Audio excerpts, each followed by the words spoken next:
Donc, bienvenue à ce webinaire Une histoire pour enseigner l'histoire. Donc, il va être question de littérature jeunesse. Je vais arrêter, je m'excuse, la transcription automatique.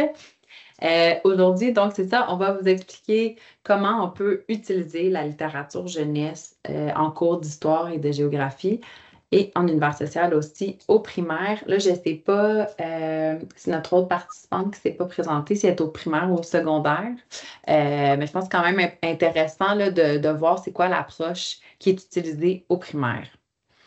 Euh, bon, en guise d'amorce, on pensait vous présenter cet extrait de la saga des Trois-Rivières. Donc ça, c'est le tome 3. Les héros du papier. Il est disponible en ligne gratuitement. Donc, si vous prenez, je vous laisse 1 minute pour lire rapidement.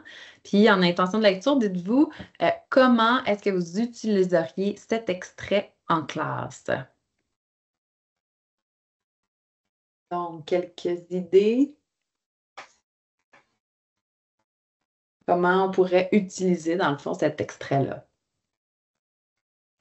Le sujet, automatiquement, c'est le syndicalisme, donc tout ce qui va toucher justement le syndicalisme. Tu peux en avoir dans la Révolution industrielle, avec la naissance du syndicat. Oui, tout à fait. Secondaire 4, on a le syndicat aussi avec l'histoire du secondaire 4. Sauf que, vous savez comme moi, c'est pas mal chargé.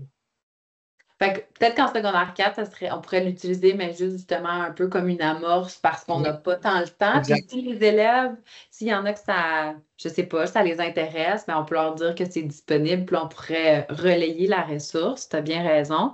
Puis sinon, on trouvait que c'est un extrait aussi qui est intéressant parce que, bon, rapidement aussi, tu sais, dans l'image, hein, je trouve qu'on ressent l'usine de pâte et papier. Là, on le voit comment c'est comme immense.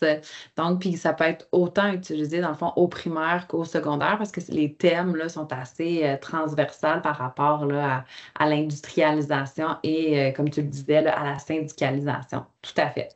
Parce que tu Donc, jumelles, dans le fond, tes analyses de documents, le texte versus l'image, tu n'as pas le choix. Tu as les deux. tout à fait. C'est comme il y a une multimodalité, texte, image, les phylactères, tout à fait. Donc, aujourd'hui, notre plan, c'est vraiment de vous expliquer, dans le fond, pourquoi on ferait lire de la fiction historique en univers social.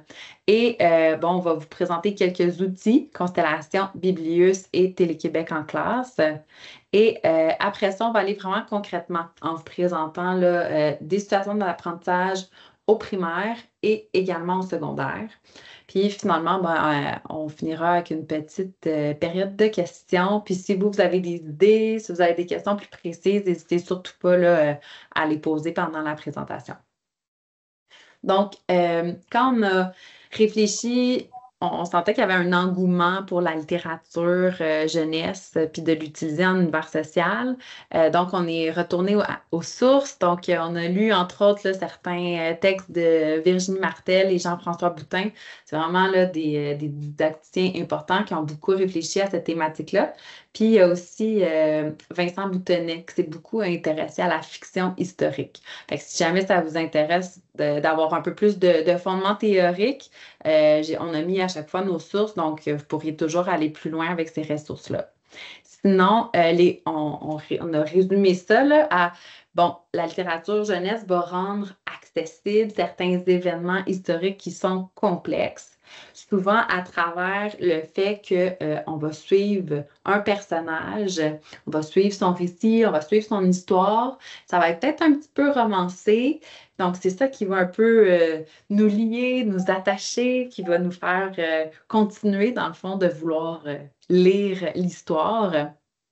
Et finalement, on dirait que ça va aussi nous permettre de développer notre perspective historique, qui est donc un des 6 concepts de la pensée historique.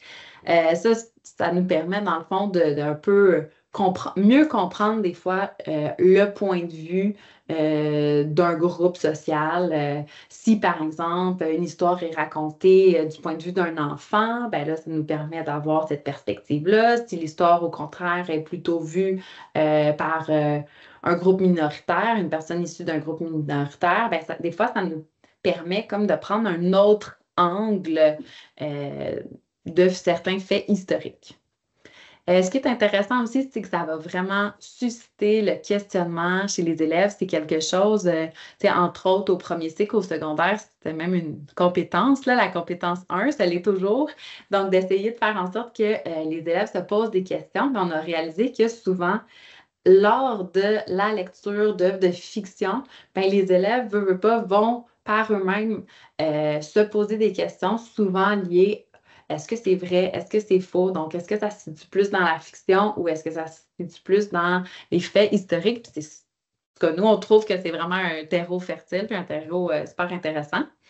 Et bon, ça pourrait également permettre de vraiment construire des concepts.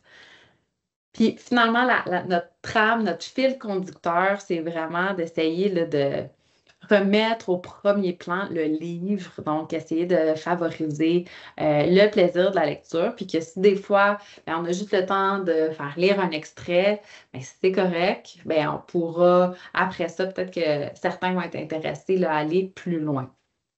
Mais dans les tâches qu'on va proposer ce soir, on a vraiment une posture, je dirais, de lire l'œuvre au complet, d'accorder du temps à la lecture de l'œuvre au complet pour essayer là, vraiment de susciter cet amour-là de la lecture et avec pas tout de suite trop d'intention d'univers social. Donc, au début, on peut lancer une grande intention générale, mais c'est comme possible d'aller faire des fois une deuxième lecture parce que là, on va vouloir aller un petit peu plus dans la validation historique.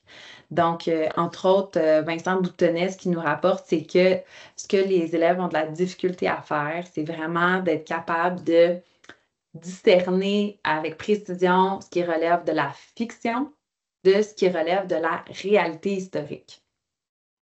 Donc, petit rappel, des choses qu'on sait déjà, là, mais on se les remet en tête. La fiction historique, donc son intention, c'est vraiment de divertir, va toujours tendre vers une certaine ressemblance par rapport au contexte de l'époque, mais ça reste que des fois, des petits éléments de romance, puis c'est même intéressant dans le sens où c'est ça qui va souvent nous faire accrocher. Parallèlement à ça, on a la recherche historique qui, elle, son but, c'est vraiment de représenter des faits en s'appuyant sur des sources. Donc, ce qu'on va venir faire avec les élèves, c'est d'essayer d'amener cette loupe-là de recherche historique à la suite là, de la lecture d'une fiction. Et comment on va faire ça? Il va falloir critiquer justement l'œuvre de littérature jeunesse avec des documents historiques et on va le faire à travers la démarche de recherche. Nous, pour l'instant, c'est vraiment l'avenue qu'on a privilégiée. Donc, de vraiment se questionner, aller recueillir des traces et finalement répondre à une question de travail. Mais une autre voie qu'on est en train d'explorer et qu'on trouve vraiment pertinente puis intéressante, c'est celle de plus d'avoir un réseau littéraire. Donc, ça pourrait être différentes œuvres et on va aller construire le même concept, mais dans des contextes différents.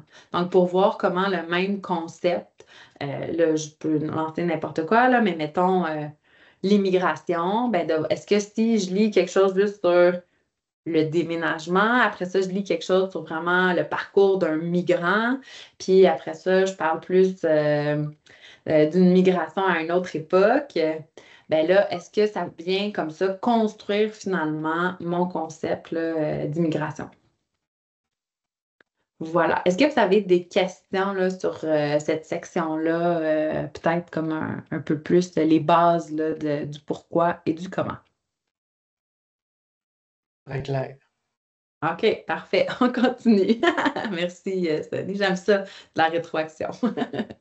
Donc, on voulait quand même vous montrer quelques outils là, qui sont accessibles gratuitement pour les enseignants.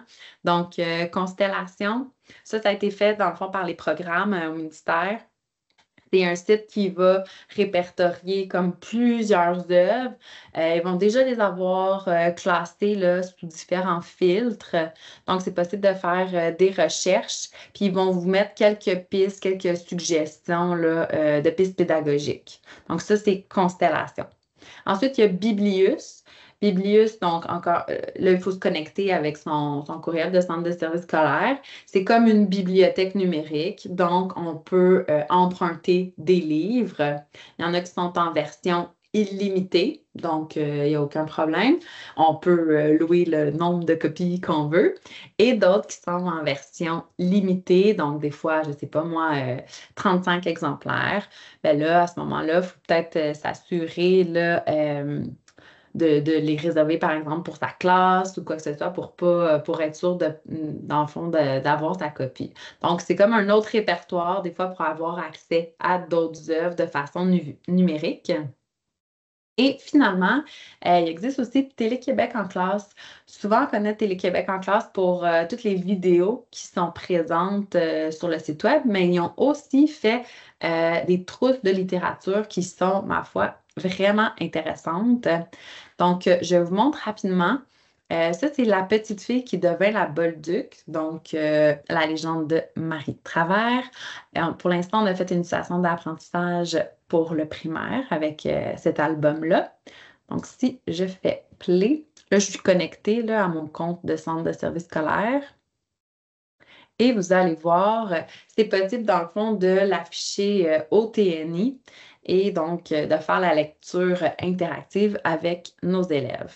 Donc, lorsque on va cliquer sur lecture interactive, on va voir, bon, l'œuvre, bien sûr, mais on peut également, si je clique ici, voir chacune des pages et pour celles ou ceux qui sont familiers, bon, peut-être plus avec les compétences et pas les stratégies de lecture. C'est quoi, Marina? Marina est meilleure que moi pour ça. En français, c'est vraiment moi, mon expertise. Mais Les dimensions de la lecture. les dimensions de la lecture, merci. Donc, les questions de prédiction, les questions de compréhension, c'est vraiment, tu sais, ça a été fait quand même par des gens là, qui sont vraiment ferrés en didactique du français et de la littérature. Donc, vous allez voir, elles sont intégrées à même la lecture interactive. Donc, quand on clique ici sur les petites bulles, les questions sont intégrées. Donc, ça facilite, je pense, vraiment le pilotage de l'activité par l'enseignante. Donc, ça, c'est intéressant. Ils sont en train de travailler je sais qu'ils sont en train de travailler sur un album aussi pour le secondaire. Donc, ça devrait arriver au courant de l'année. Voilà. Donc, Marina, je te laisse présenter peut-être notre démarche et quelques situations d'apprentissage au primaire. Oui, parfait. Juste pour savoir, il y a des nouvelles personnes qui se sont joints à nous. Est-ce qu'on a des personnes qui enseignent au primaire ou tout le monde est au secondaire?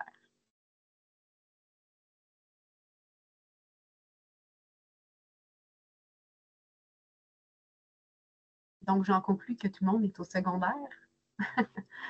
OK, parfait.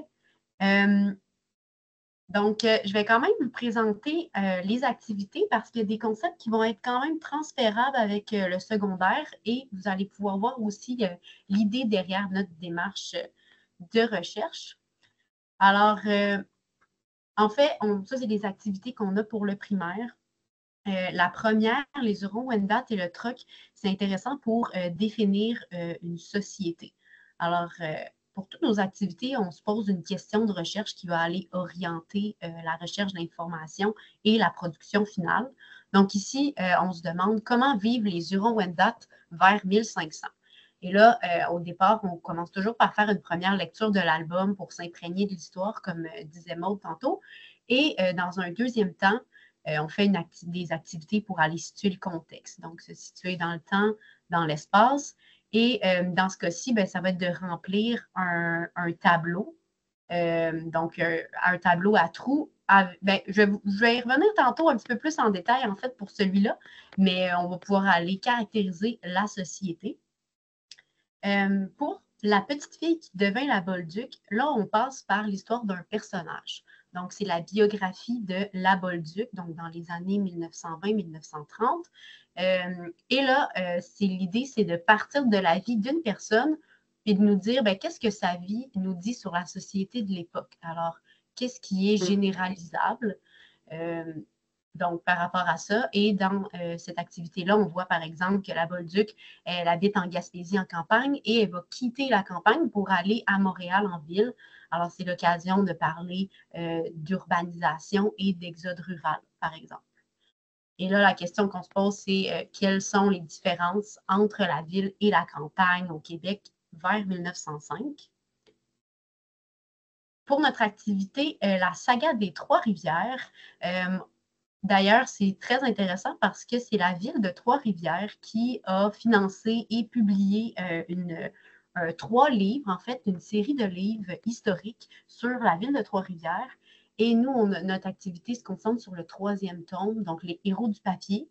Donc, ça parle en fait là, de tout ce qui est l'industrie du papier dans les années 1905. L'histoire se déroule en 1950, mais il y a des thèmes là, qui rejoignent beaucoup vers la société vers 1905. Voilà.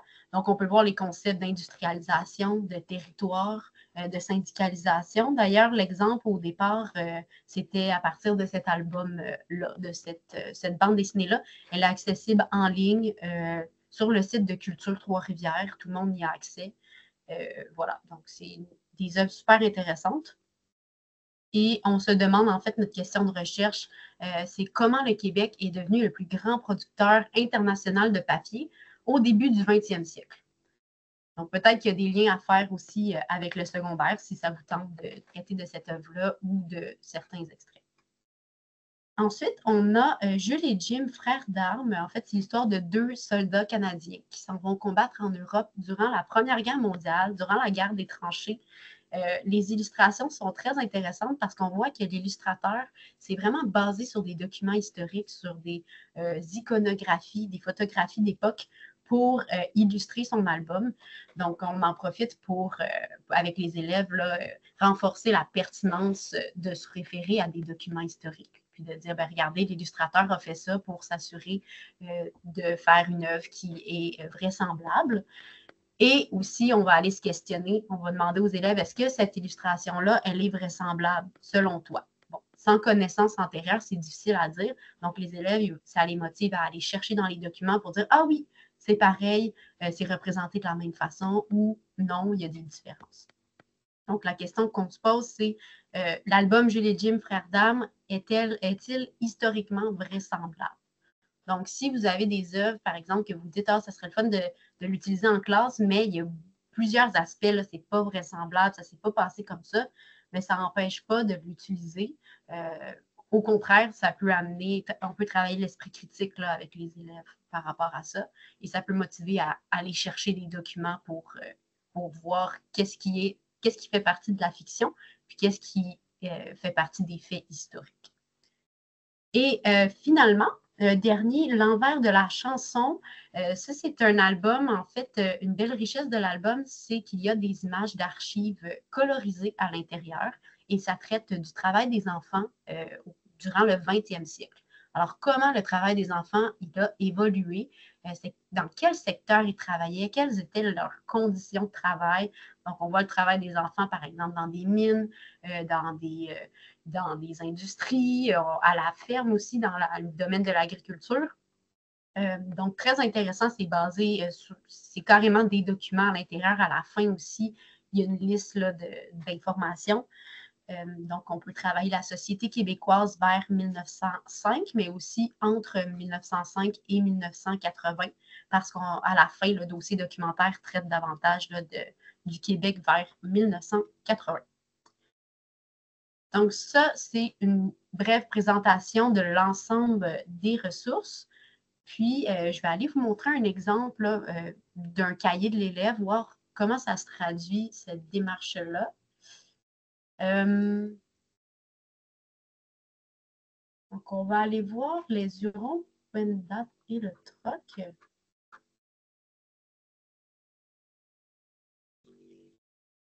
Ça, vous voyez bien le cahier de l'élève? Ça a bien changé, super.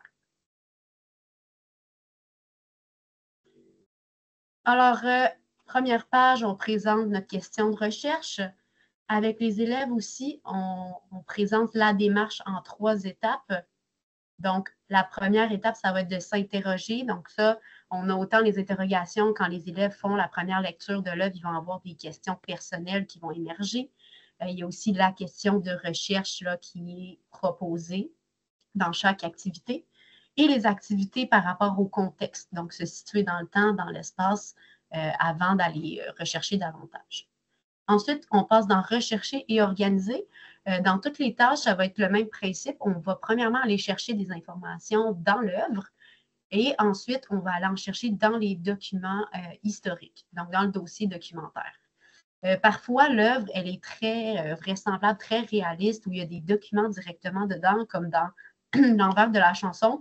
Alors, on n'a pas nécessairement besoin d'aller valider ces informations-là. Dans l'envers de la chanson, on prend l'album tel quel là, comme source d'information, puis le dossier documentaire, c'est pour faire 1980. Mais dans certaines autres œuvres, on va y aller plus avec observation, validation. Donc, on observe certaines choses dans l'œuvre et le dossier documentaire va nous permettre de corroborer ou d'infirmer. Donc, ça, c'est pour rechercher et organiser. Puis, l'organisation, souvent, nous, on a des tableaux à compléter. Donc, ça peut être avec les aspects de société, avec le qui, quoi, quand, où. Donc, il y a différents types d'organisation selon l'intention. Et finalement, répondre, ça va être la production finale. L'élève va répondre à la question. Au primaire, dans nos activités, c'est en complétant une bande dessinée. Donc, dans Book Creator, on a une bande dessinée, un canevas déjà fait, et les élèves vont écrire le texte dans les bulles ou choisir des images pour répondre à leurs questions. Donc, ça, c'est le même principe pour toutes les activités qui étaient présentées. Si on commence ici avec s'interroger, on a une activité pour se situer dans le temps. Normalement, c'est une ligne du temps avec certaines informations adaptées au sujet. Ensuite, pour se situer dans l'espace, c'est avec une carte du territoire. Et là, ici, on passe dans rechercher et organiser. Donc, dans l'album, les élèves vont aller compléter des informations sur les deux nations autochtones, sur les Iroquois et les Algonquiens. Et ils vont aussi aller explorer le concept de troc en allant eux-mêmes chercher un exemple dans l'album. Donc, comme ça ici. Donc, les Hurons-Wendat échangent pour obtenir et ils indiquent où ils ont trouvé leur information. Le gros de l'activité pour caractériser la société, c'est ça ici. Donc, un tableau à compléter selon certains aspects de société. Là, on a mis le territoire, la société et l'alimentation. Et l'élève va aller compléter avec des exemples qu'il trouve dans l'album. Donc, après, il y a un portrait là, plus juste pour caractériser la société. Donc, ça, c'est la partie dans l'album. Et la deuxième partie, validation, hein, observation, validation, c'est avec des documents historiques. Donc, ici, étant donné que les élèves sont en troisième année du primaire, on a tout de suite, on est allé sous forme d'affirmation. Donc, après avoir lu l'album, quelles pourraient être, nous, on s'est demandé quelles pourraient être les fausses conceptions un peu que l'élève pourrait retenir de cet album-là. Donc, ici, par exemple, il existe seulement 2 nations autochtones, les Hurons-Wendat et les Papinachois. L'élève pourrait penser ça parce que c'est les 2 qui sont représentés. Et là, on va lui dire d'aller voir dans le document 2, par exemple. Donc, si on va dans le dossier documentaire ici, en consultant le document, l'élève va pouvoir remarquer qu'en réalité, il y en a beaucoup plus que ça. Donc, il n'y a pas seulement ces 2 nations-là. On voit ici toutes les nations iroquoiennes et algonquiennes. Alors, dans valider les informations, il va pouvoir écrire, aller compléter en fait là, cette affirmation-là. Donc, on a fonctionné avec différentes affirmations. Pour les plus vieux, c'est plus les informations qu'ils ont trouvées directement en haut, par exemple, qui vont aller valider. Il n'y aura pas nécessairement d'affirmation, mais ça peut être intéressant de fonctionner comme ça aussi pour le secondaire. Donc, voilà, et on termine avec une production, donc la canevas de bande dessinée à compléter. Je vais vous montrer l'exemple dans quelques instants. Et on a toujours aussi quelques questions pour faire un retour sur la tâche, le retour sur les apprentissages des élèves et parfois des questions pour pousser un petit peu plus loin la réflexion. Donc voilà, les dossiers documentaires se retrouvent toujours à la fin comme ça. Voilà, ils peuvent être imprimés à part pour pouvoir faire l'activité. Pour un exemple de Book Creator, en fait, voilà. C'est un petit livre comme ça, le Book Creator, c'est pour créer des albums numériques. Donc, ça ici, c'est possible de le télécharger et faire remixer pour le modifier. Donc, une copie par élève. Donc, ici, on a déjà des images que les élèves vont pouvoir aller copier-coller ou mettre en fond. On a fait une présélection, mais si vos élèves sont plus habitués, sont plus autonomes ou vous voulez travailler la recherche de documents, c'est possible que les élèves aillent chercher eux-mêmes les documents sur Internet. On a des personnages aussi. Donc ici, ça, c'est notre canevas de bande dessinée. On a déjà mis des fonds, mais les élèves peuvent les modifier, en mettre de leur choix. Donc ici, par exemple, on donne notre consigne de situer dans le temps, dans l'espace, de parler du territoire, de l'alimentation, etc. Donc, ça offre un cadre pour la réalisation de la bande dessinée. Donc, ça ici, c'est pour les Huron, Wendat et le troc. Est-ce que vous avez des questions sur ce premier modèle-là ou sur la démarche générale?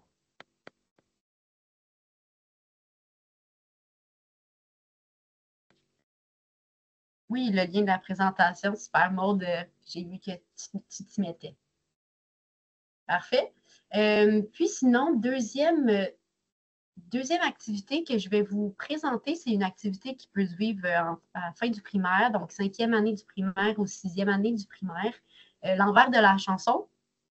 Donc, même principe, la première page, on explique le contexte historique, les concepts clés et notre question de recherche ici. Comment le travail des enfants a-t-il évolué depuis le début du 20e siècle?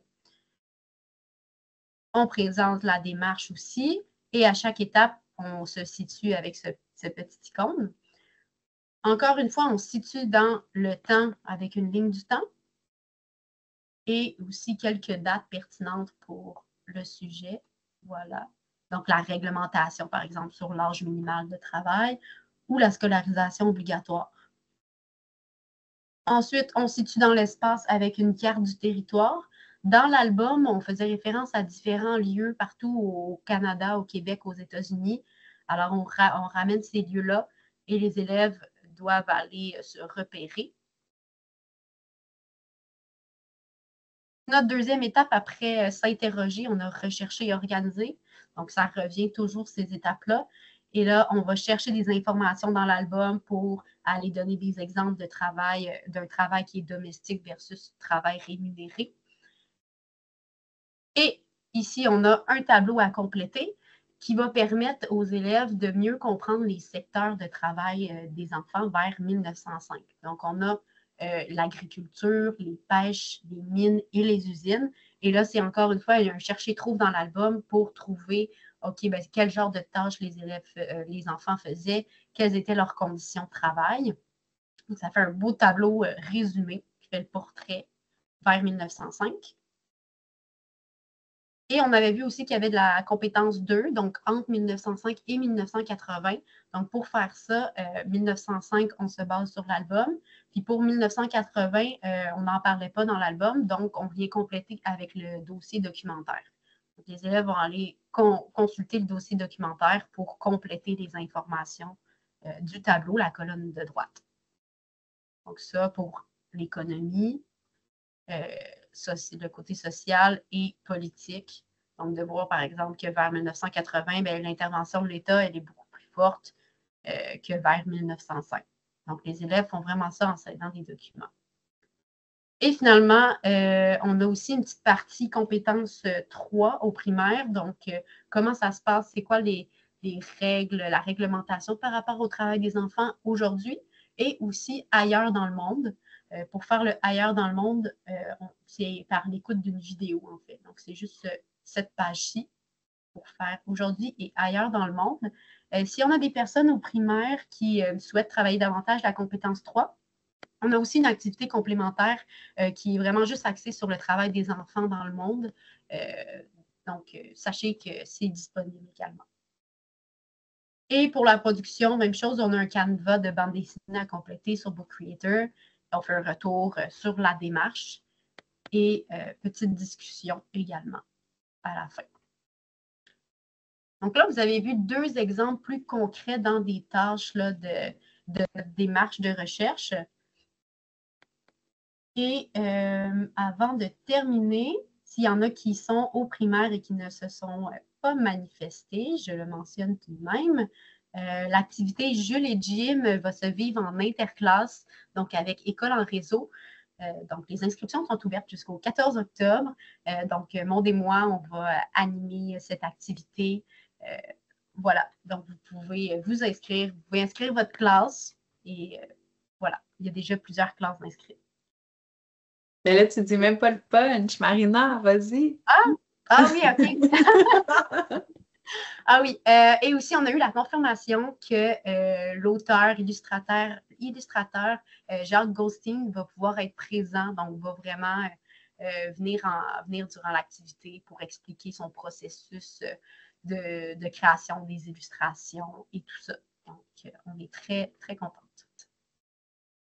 Et Oui, je donc, vais maintenant passer la parole à Maude qui va vous parler de nos constats, de nos expérimentations.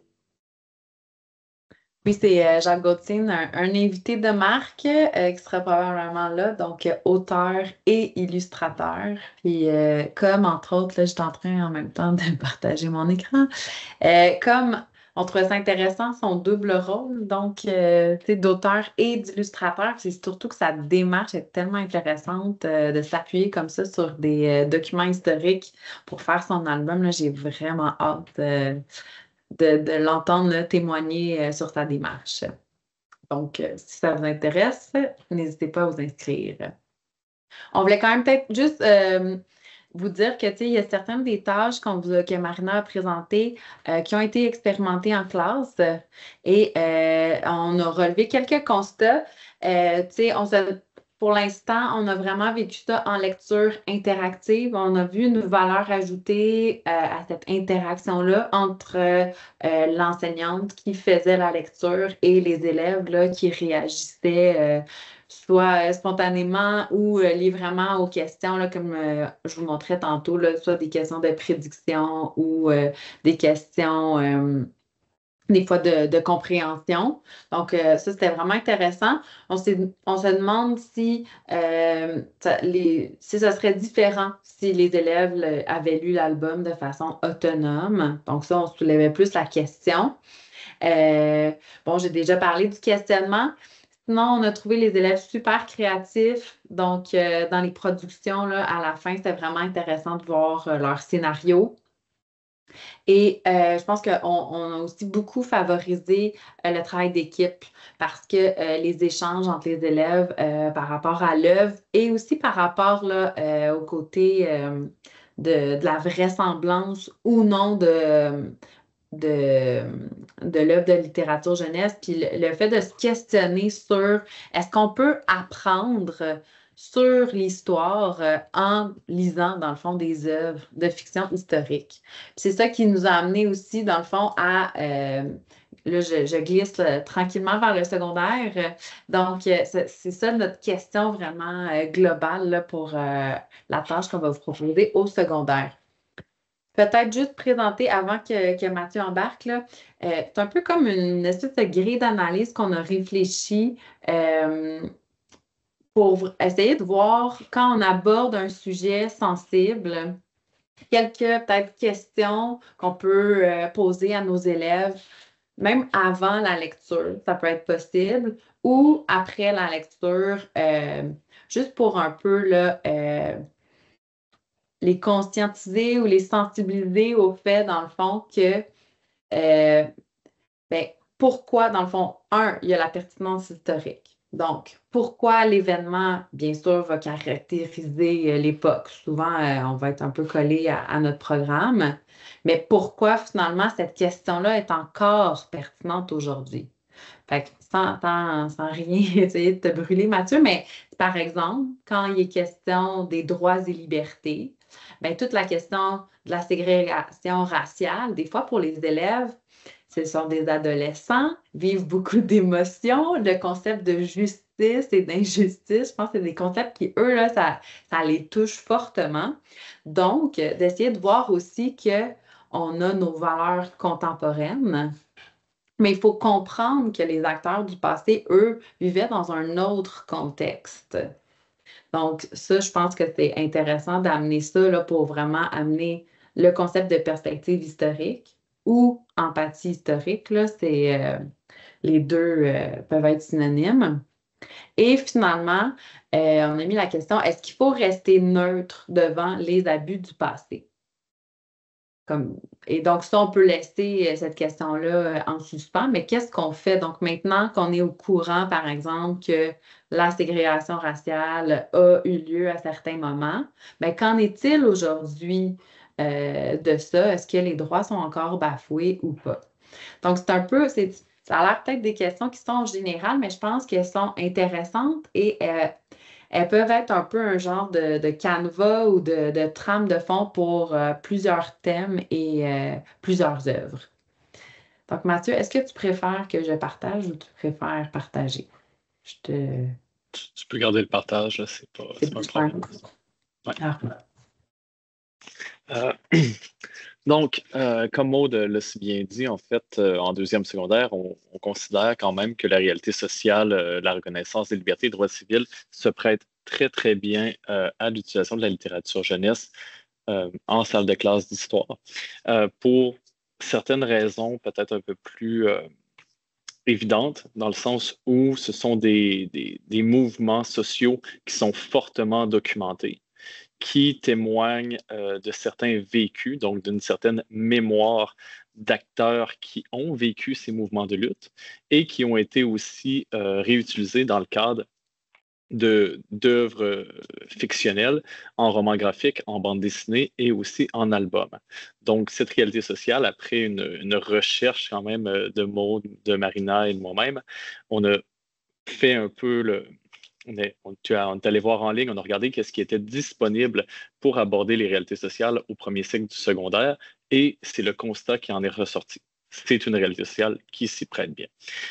Quand on utilise la littérature jeunesse pour cette réalité sociale, on a 3 intentions qui sortent de la tâche. En fait, ça va être d'utiliser la littérature jeunesse pour illustrer et expliquer les luttes pour les droits civiques. Illustrer parce que, oui, les dialogues sont super importants, mais aussi l'image. Quand on dit qu'une image vaut 1000 mots, ben, les représentations de l'illustrateur ont aussi une grande portée dans l'imaginaire des adolescents. On veut également amener l'élève à développer sa pensée critique face aux représentations de l'histoire. Parce que, est-ce qu'on doit prendre comme véridique l'illustration d'un set-in dans un resto ou l'illustration d'une suffragette qui brise la glace, la vitre, en fait, dans un commerce, dans la ville, lors d'une manifestation. Est-ce que c'est une représentation qui est juste? Donc, on a toujours cette question-là qui est dans notre trame de fond. Puis, comme Maud l'a mentionné, l'intégration de la perspective historique dans son enseignement lorsque le tout est bien contextualisé.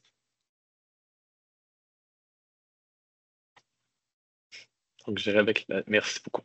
Donc, la démarche, en fait, qu'on vous propose aujourd'hui, c'est une démarche qu'on a utilisée en classe, qu'on a expérimentée déjà pour une expérimentation, en fait, qui mettait de l'avant l'Holocauste l'an dernier, mais qu'on a utilisée, qu'on a adaptée pour le mouvement civique et les luttes féministes.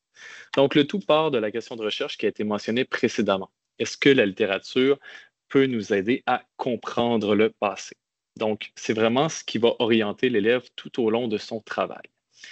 Une fois qu'on sait que c'est notre question de recherche, bien, il faut contextualiser la lutte.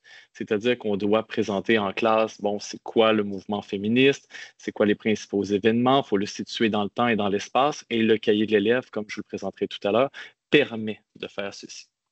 Par la suite, l'élève va faire le choix d'une œuvre. Vous allez aussi l'aiguiller dans sa recherche, dans son choix. Et sachez que les œuvres qui sont présentées ici dans la présentation ne sont pas des œuvres qu'on vous pousse. Ce sont des œuvres qui fonctionnent bien, qu'on a lues, qu'on sait qu'elles s'y prêtent très, très bien pour la réalité sociale, autant pour le mouvement féministe que le mouvement contre la ségrégation raciale. Mais sachez que toutes les œuvres qui touchent ce thème-là, si vous en avez une coup de cœur que vous voulez expérimenter en classe, s'il y en a qui sont disponibles dans votre école ou dans le centre de service, ou s'il y a des trousses littéraires, notre tâche fonctionne avec beaucoup d'œuvres, énormément même. Et vous allez le voir tout à l'heure, on a proposé ce cahier de l'élève pour que ce ne soit pas restrictif en termes des œuvres qui sont à votre disposition. Pourquoi le choix de l'œuvre par l'élève ou par l'enseignant? Ben, je me suis aperçu l'an dernier dans les expérimentations que j'ai faites que lorsque l'élève choisit une œuvre, ça le touche personnellement ou ça la touche personnellement. Ça lui permet d'avoir un certain intérêt envers le livre qu'il va décider de lire. Et par ce choix-là, il s'intéresse d'abord à la tâche. Donc, il y a un aspect très motivationnel, puis un aspect pour dire, OK, ce petit élément-là, dans cette histoire, comparativement à lui, vient me chercher. J'ai envie d'en savoir plus. Et donc, on n'a pas à se battre avec un élève pour lui pousser une œuvre qu'il n'aurait pas envie de lire. Donc, ça, c'est un gain majeur. Et dans un groupe où j'avais énormément peu de lecteurs, tout le monde a réussi à choisir un livre qui l'intéressait. Et j'ai eu 0 discipline à faire lorsqu'est venu le temps de faire la lecture en classe. Le retour sur la lecture ressemble un peu à celui que Marina vous a présenté tout à l'heure, c'est-à-dire qu'on doit tenter de vérifier, de valider si les faits présentés dans les œuvres, si la fiction historique répond aussi aux éléments de l'histoire, donc aux sources iconographiques de l'histoire, aux sources textuelles de l'histoire, à des sources qui sont de première main et de deuxième main. Donc, est-ce que les représentations de l'histoire et les dialogues sont en adéquation avec la véritable histoire, si on peut le dire de cette façon-là? Donc, s'ils ont une certaine validité, une certaine authenticité par rapport à ce qu'on connaît. Donc, ils vont avoir une petite production technologique, je vais la présenter tout à l'heure, mais pour faire le retour sur la lecture, ça va être un peu de jumeler, de lier histoire et mémoire qui sont présentés dans les œuvres. Puis finalement, l'élève va avoir une réflexion supplémentaire et un réinvestissement à travers une discussion en classe où l'élève va devoir proposer une réponse à la littérature jeunesse. Peut-elle nous aider à apprendre l'histoire? Donc, je vais y aller avec un partage mode pour présenter la tâche. Voilà.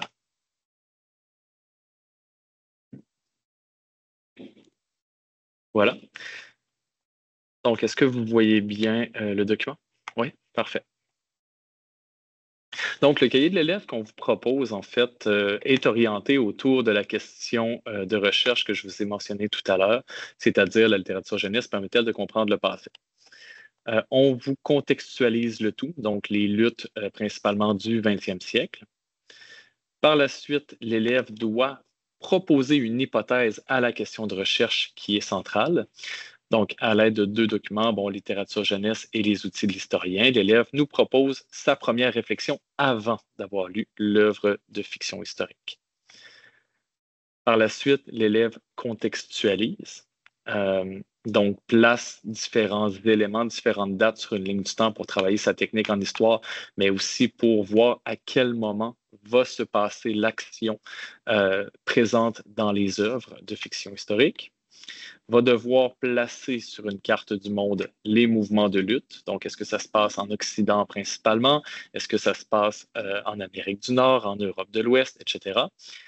Donc, ces mouvements de lutte vont devoir légender sa carte en sélectionnant une certaine couleur pour la reconnaissance des droits des femmes et l'abolition de la ségrégation raciale. Et par la suite, le tout va s'orienter autour de 3 concepts centraux. Le concept de droit, le concept de répression et de dissidence. Nous avons justement pour vous des pistes de solutions pour des définitions qu'on vous propose dans le guide de l'enseignant qui est aussi accessible en ligne. Une fois que c'est fait, l'élève choisit son œuvre de littérature jeunesse, que ce soit sur la ségrégation raciale ou la reconnaissance des droits des femmes telle que vous l'avez sélectionnée en classe. Et nous avons aussi un espace pendant la lecture où l'élève peut vraiment décharger ce qu'il ressent en dessinant, en gribouillant, en écrivant. Donc, un espace pour évacuer un petit peu les émotions qu'il pourrait ressentir durant cette activité. Donc, on trouvait ça important quand même de laisser un espace créatif ici. Le retour sur la lecture se fait en liant la Déclaration universelle des droits de l'homme de 1948 à l'œuvre de littérature jeunesse qu'il vient de terminer.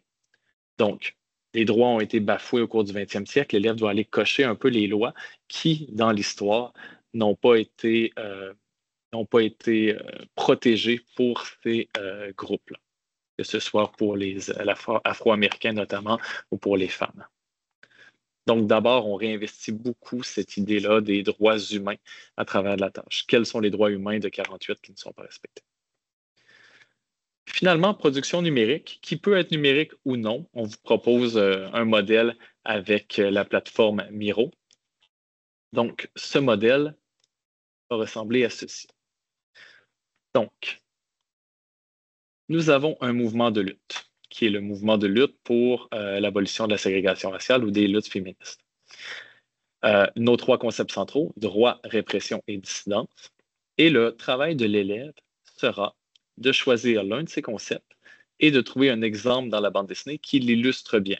Par exemple, à la page 28, les droits des femmes ici ne sont pas respectés ou la loi n'est pas appliquée équitablement en fonction justement des droits qu'elle devrait avoir. Il sort son exemple de la bande dessinée où elle le sort et par la suite, elle doit valider si l'exemple est valable, si l'exemple a une légitimité historique. Donc, elle doit faire un lien avec un document du dossier documentaire qui lui sera fourni ou faire un lien aussi avec la Déclaration universelle des droits de l'homme. Donc, ça lui permet à l'élève de critiquer l'extrait ou critiquer le roman graphique ou critiquer la bande dessinée. Donc, il y a un travail quand même de pensée critique qui est fait en lien avec la bande dessinée. Donc, ça amène quand même aussi l'élève à développer sa compétence numérique. Les dossiers documentaires sont disponibles à l'intérieur de la tâche. Donc, dossier documentaire sur les luttes féministes, dossier documentaire sur les luttes pour les droits des Noirs.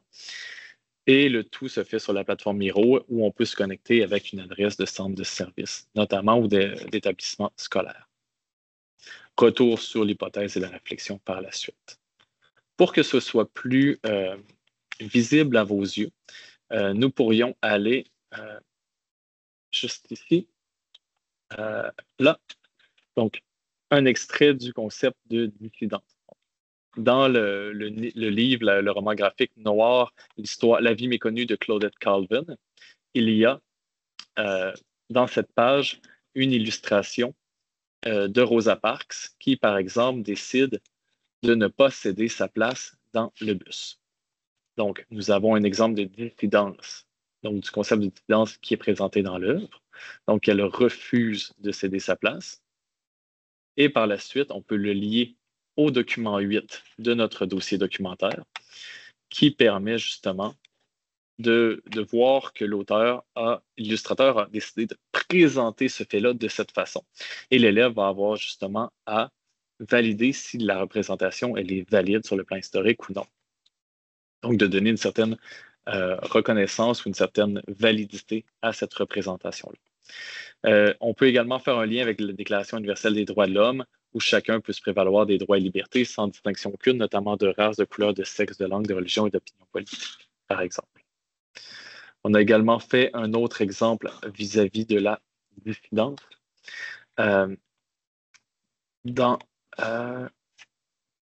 Avec l'aide du livre Jujitsu Suffragette, que je vous invite à découvrir. C'est un livre qui, quand même, témoigne d'un pan méconnu de la lutte des femmes en Angleterre, où on voit que le concept de dissidence est représenté par la destruction, par exemple, de fenêtres de commerce lors d'une manifestation publique. Et le document du dossier documentaire, c'est un attentat, en fait, à la bombe ratée par les suffragettes, où on a tenté justement de dénoncer la situation. Donc, est-ce qu'il y avait de la casse? Est-ce que la dissidence pouvait être passive ou armée? Dépendamment du mouvement de lutte et des regroupements, c'était quelque chose de possible. Donc, on a ces exemples-là qui sont présents dans le guide de l'enseignant, qui est accessible avec la création d'un compte sur Récitus. Merci Mathieu. Tu peux continuer le partage d'écran si ça ne te dérange pas. Je l'apprécie. Peut-être dire, tu sais, dans le fond, on voulait comme résumer un peu la démarche. Tu sais, autant pour les tâches au primaire qu'au secondaire, on est vraiment dans une démarche où, oui, on se laisse imprégner d'abord et avant tout par le livre, donc on est comme dans l'observation. Puis après ça, comme dans un deuxième temps, c'est vraiment là qu'on vient valider ce qu'on a lu, confirmer, essayer de trouver les faits avec des documents historiques. Tu sais, j'aimerais ça détacher un peu du fait, on n'est pas à la recherche de tous les anachronismes. C'est pas ça ici, là. C'est vraiment l'inverse. C'est d'aller essayer de voir plutôt quels étaient et quels sont les faits, dans le fond, à l'intérieur de l'œuvre que je viens de lire. Je ne sais pas si vous voyez, vous comprenez bien la nuance, là. Donc, c'est juste pour dire, au final, on veut vraiment que ce que l'élève, ce qu'il va mémoriser, c'est ce qui relève, dans le fond, des faits historiques. Donc, même le Miro, à la fin, tu sais, c'est sûr, on pourrait dire, je vais peut-être aller infirmer quelques petits trucs, mais le but, ce serait vraiment plus d'aller confirmer, en fait, certains des événements du livre à l'aide du dossier documentaire. Puis, veut pas, ben, les documents, ça va quand même enligner là, vers les événements qui sont plutôt de nature factuelle. Voilà. Bon, bien sûr, on a quand même quelques minutes. On vous lance peut-être 3 questions. On aimerait ça savoir quelles sont vos réactions. Donc, comment vos élèves peuvent-ils faire des apprentissages en histoire à l'aide de la littérature jeunesse? Est-ce que, dans le fond, on vous a donné déjà d'autres idées peut-être en tête pour cet après-midi? Avez-vous déjà proposé une lecture interactive à vos élèves sur Télé-Québec en classe? Et finalement, est-ce que vous envisagez un projet qui va mobiliser la littérature jeunesse prochainement? Puis, bon, là, j'ai déjà 3 questions, là, mais s'il y en a une qui vous intéresse, vous pouvez lever la main, écrire des réponses dans le clavardage sans problème. Mais on est aussi curieux de savoir si vous enseignez déjà avec la littérature jeunesse en univers social, c'est quoi vos œuvres coup de cœur? Oui, Audrey. Ben, en fait, je n'enseigne pas avec la littérature jeunesse. C'est un tout nouveau dossier présentement. Là. Je trouvais ça intéressant.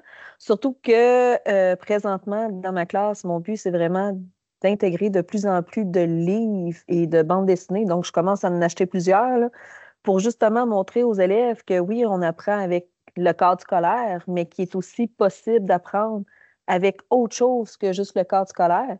Fait que, tu sais, comme là, présentement, comme en géographie, je suis dans le territoire autochtone. Puis, moi, j'adore Michel Jean, qui écrit vraiment des, tu sais, cocoum, tout ça. Fait que j'ai tout apporté ça en classe. Puis, j'ai des élèves, quand ils ont fini leur travail, qui vont les chercher, puis qui les feuillettent. Puis, tu sais, son dernier avec les mythes. Sur les chiens pendant, justement, quand ils ont décidé de sédentariser les Inuits, quand ils ont tué des milliers de chiens. Mais, je leur ai fait voir justement un petit reportage là-dessus. Puis je leur ai montré le livre. Puis là, ben, c'est venu comme les toucher, mais j'ai dit, il y a possibilité d'aller voir aussi au niveau, c'est fiction, mais c'est basé sur des faits réels qui se sont passés. Donc, je trouve que ça permet de donner un autre angle au niveau de l'apprentissage, puis de mener l'élève justement à aller chercher l'information, mais d'une autre manière. Parce que même si c'est une fiction, il y a quand même plusieurs éléments là-dedans qui viennent valider un peu plus l'apprentissage basique qu'on donne souvent en classe. Donc, je trouve que justement, utiliser la littérature donne une plus-value aux apprentissages des jeunes qui se sentent peut-être un peu plus interpellés avec l'aspect romancier un peu de l'histoire. Là. Donc, c'est ça. C'est super intéressant. Merci de ta réponse, Audrey. Puis, tu sais, c'est ça, de juste leur réamener, tu sais, leurs petites lunettes critiques, tu sais, quand ils lisent, mais comme tu dis, là, de se laisser quand même emporter par, des fois, le côté romancé. Je trouve ça intéressant. Oui, je prendrais l'intervention, je pense, de Jenny. Oui, bonjour. Dans le fond, moi, j'utilise un tout petit peu la littérature en classe, d'où la corrélation, on est tard, corrélation entre français et histoire, ben, j'ai commencé à imposer de la lecture aux élèves pour essayer de voir une différence au niveau de leur compréhension des questions, puis j'ai vu une belle différence, fait que j'impose un petit peu de lecture. J'ai imposé un livre obligatoire aussi qui était Histoire en manga, qui est un petit peu difficile à comprendre, mais accompagné, c'est pas si mal. Puis ça accroche des jeunes qui, normalement, aiment pas lire nécessairement. Mais là, comme c'est graphique, j'aime ça. Moi, ce que j'aime beaucoup, c'est ça, passer au travers les livres, c'est cool, mais j'ai beaucoup de difficultés à trouver une sélection d'œuvres. Tu sais, n'étant pas experte là-dedans, on dirait que je rêverais de par thème, certaines œuvres, par thème puis par niveau de lecture peut-être, là, de lecteur, d'avoir ça quelque part, là, ça, c'est un rêve que je lance dans l'univers.